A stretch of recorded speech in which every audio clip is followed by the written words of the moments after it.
Il y a pas mal de questions sur l'attention ouverte. Je sens qu'il y a de la curiosité pour ça. Quand il y a beaucoup de stimuli, comment faire pour ne pas être dans une sorte de frénésie? Et si c'est spécialement calme? À l'inverse, est-ce qu'on revient naturellement vers la respiration? Une autre question. La méditation sur l'attention ouverte est plus difficile que les autres. Est-ce qu'il y a des suggestions? Dans l'attention ouverte, est-ce qu'on doit se focaliser sur la respiration et attendre, voir si quelque chose apparaît? Ou est-ce qu'on doit simplement observer si quelque chose apparaît en restant focalisé sur rien, en attendant? Entre deux choses qui peuvent se produire. Alors, sur l'attention ouverte, juste deux ou trois rappels. D'abord, c'est une méditation qu'il est un peu plus difficile de pratiquer que les autres, parce que c'est plus facile de s'y perdre, de pas vraiment vivre une différence entre juste penser comme d'habitude et être en attention ouverte, parce qu'on n'a pas de point de repère. Donc, c'est toujours plus simple de la pratiquer, c'est pour ça qu'on le fait d'habitude comme ça, après s'être centré sur la respiration d'abord. Ensuite, c'est plus facile avec la pratique de la note mentale, dans un premier temps, pour beaucoup de gens. Donc, même si vous n'êtes pas trop fan de cette idée de nommer ce qu'on observe, en tout cas dans les premières minutes de l'attention ouverte, vous pouvez utiliser ces 5 ou 6 possibilités, 6 ou 7, sons, sensations, images, odeurs, goûts, pensées, éventuellement émotions. Et vous pouvez même noter au début à un rythme assez régulier pour cultiver une continuité dans votre attention. Même si vous notez plusieurs fois finalement la même chose, sensation, et c'est toujours la même sensation, donc vous redites sensation, son, son, son, et au début vous pouvez avoir ce rythme-là pour faire démarrer la machine un peu, et ensuite revenir à quelque chose de plus spontané. L'attention ouverte peut être spontanée ou pas complètement spontanée. Par moments, on peut choisir de s'intéresser un peu plus aux sensations, un peu plus au son. Il y a toujours une part de choix, une part de contrôle, comme dans le rapport à la respiration, et c'est pas non plus un problème. Alors, par rapport aux 2 cas de figure, quand il y a trop ou trop peu, si j'ai bien compris, c'était surtout ça les préoccupations. Si vous avez de la confusion, plein de stimulations qui se précipitent, des sons, des sensations, des pensées, en effet, je pense, revenir à la respiration est peut-être la meilleure chose à faire, en attendant que le paysage soit plus calme.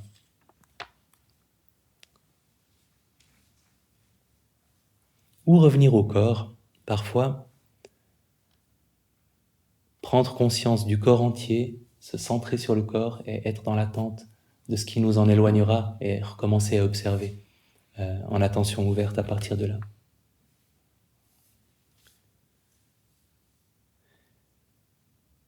Maintenant,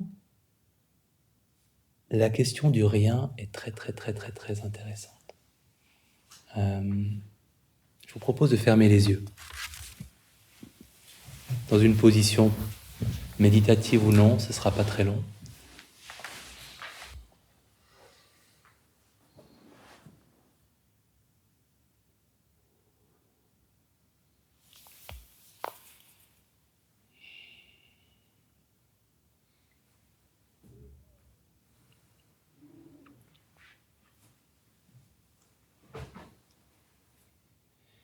Et je vous propose de vous mettre en position d'attention ouverte, c'est-à-dire de vous préparer à observer tout le contenu de votre expérience. Et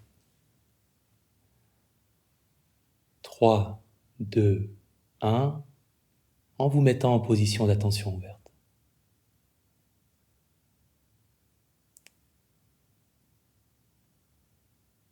et observez ce qui se passe quand vous êtes dans cette position-là.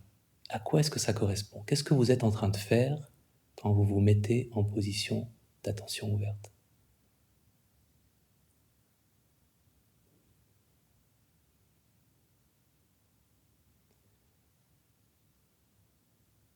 Est-ce qu'il y a une sensation particulière? Est-ce qu'il y a un sens particulier qui est mobilisé? Qu'est-ce que c'est que cette position d'attente en attention ouverte? Et on va le refaire. 3, 2, 1, on se met en attention ouverte et on observe ce que c'est que de se mettre en attention ouverte.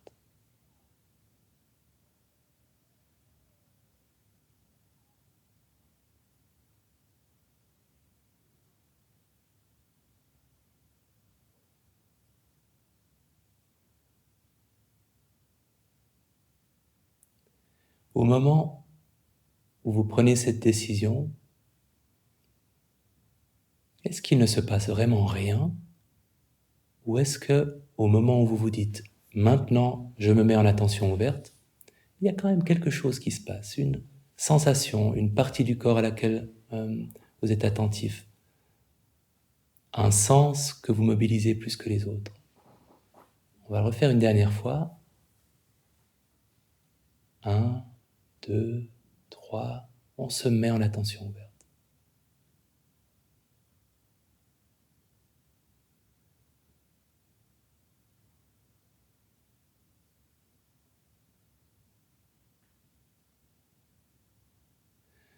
Ok, vous pouvez ouvrir les yeux. Si ça vous a paru complètement absurde comme exercice, pardonnez-moi. Je peux que dire ce que j'ai observé en le faisant, et encore plus peut-être en le faisant avec cette espèce de pression dans le temps, de temps assez bref, où je me sens obligé de faire quelque chose pour être en attention ouverte. J'ai pris conscience, j'ai l'impression essentiellement de mon visage, comme si c'était avec mon visage, avec ma tête, que j'allais me mettre en attention ouverte. Et j'ai l'impression qu'il y avait aussi une utilisation de mes yeux, même en gardant les paupières fermées, comme si je me préparais à regarder quelque chose, même si c'était évidemment pas le seul sens qui allait se manifester. Qui a observé, vous pouvez simplement lever la main, quelque chose de cet ordre, c'est-à-dire que vous n'avez pas observé rien, mais que vous avez observé que vous faisiez quelque chose en vous mettant l'attention ouverte. Ok. Une majorité de personnes. Donc, en réponse à la question, quand il y a rien à observer, qu'est-ce qu'on fait? Ma suggestion serait d'observer le rien, d'observer ce qui se passe quand cette personne, en train de méditer, n'a rien à observer en attention ouverte, parce qu'il se passe quelque chose. Et que ce quelque chose est d'autant plus intéressant que peut-être c'est un quelque chose qui se rapproche de la localisation de votre personne dans votre perception. Si vous vous dites maintenant je vais simplement observer ce qui vient, il y a un je dans cette phrase. Il y a un je vais observer ce qui vient. Et probablement que si moi je prends conscience des sensations dans ma tête et si je commence à regarder avec les paupières fermées, ça veut dire que mon moi-je le situe là, dans mon corps. Et peut-être qu'il passe pas mal par le regard. Donc s'il se passe rien, creusez ce rien pour comprendre exactement de quoi il se compose. Ça, c'est peut-être le plus intéressant. Et ça vous permettra d'affiner cette attention ouverte. Maintenant, l'autre possibilité, c'est de se tourner par exemple vers les sensations et de reprendre contact avec le corps et d'attendre à partir de cette base corporelle de voir ce qui se manifestera. Mais le fait de se poser la question « qu'est-ce que c'est que de ne rien observer ?» est intéressante. Et là aussi, vous pouvez mobiliser, s'il y a une part d'ennui, vous pouvez mobiliser la filature. Ok, je suis en attention ouverte et il n'y a rien. Et à un moment, ce pauvre rien sera assassiné par une sensation ou une vision ou un son. Et là aussi, vous êtes en filature et le rien devient beaucoup plus riche et beaucoup plus intéressant si vous savez qu'il sera interrompu par quelque chose et que vous avez la possibilité de l'observer.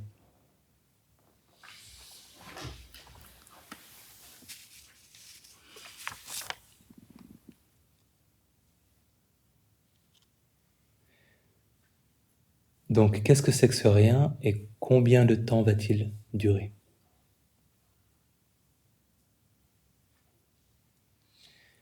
Et dans l'attention ouverte, ce n'est pas seulement ce qui se passe qui est intéressant, c'est aussi, et je crois que je vous en avais parlé aujourd'hui dans une méditation, c'est aussi comment vous passez de l'un à l'autre. Si vous prenez conscience d'un son, à quel moment et de quelle manière ce son va-t-il laisser la place à une sensation? Est-ce qu'à un moment vous aurez la sensation et le son en même temps, et que tout à coup la sensation prendra plus de place? Est-ce que vous allez passer brusquement de l'un à l'autre? C'est aussi très intéressant à observer. De suivre ce que vous êtes en train de remarquer dans le champ de votre attention de façon continue pour observer comment ça va se transformer et en quoi ça va se transformer.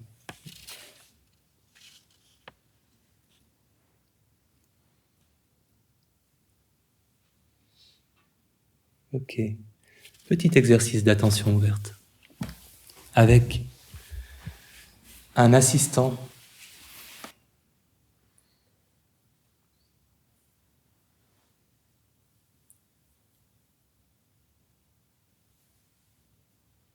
Alors l'exercice est très simple.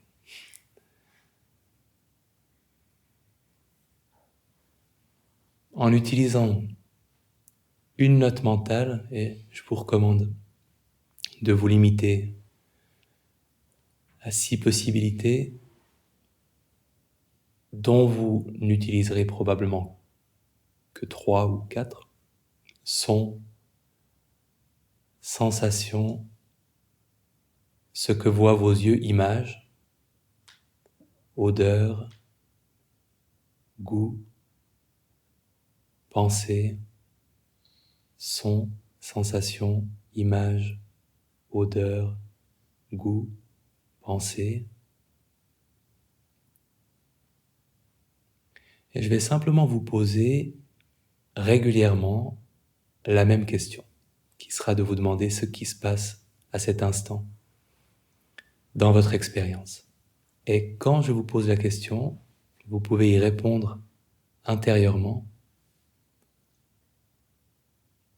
en nommant son si c'est un son, sensation pour une sensation, etc. Et continuez à être en attention ouverte en attendant la prochaine question. Et à chaque question, prenons le temps d'observer ce qui est là et de le nommer.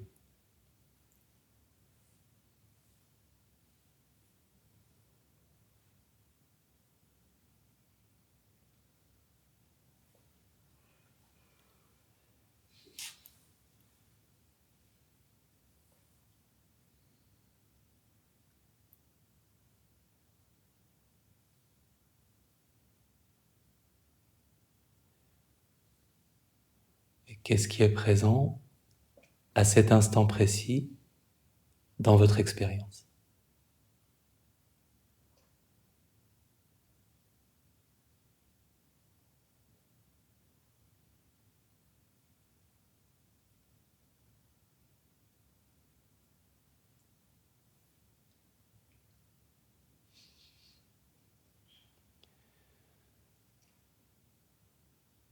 Et qu'est-ce qui est présent maintenant?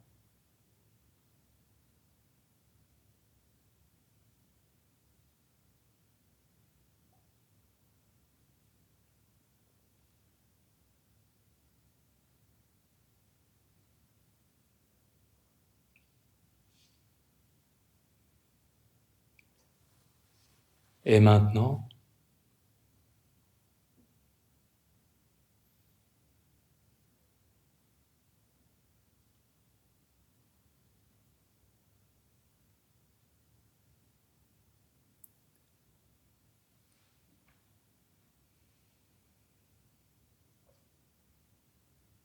Et maintenant,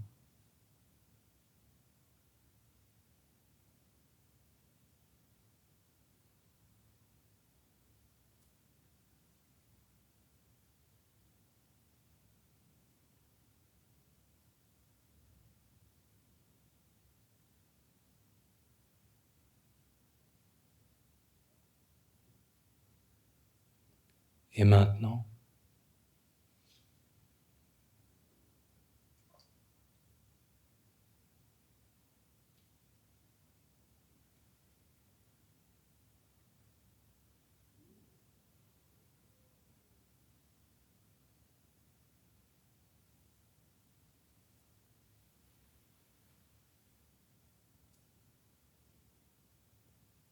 et maintenant,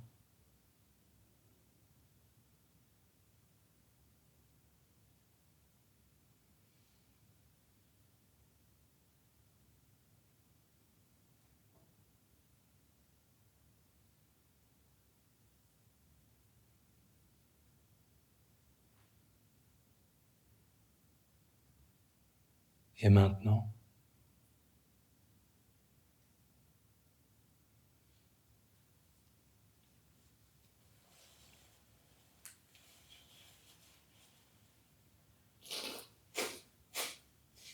et maintenant.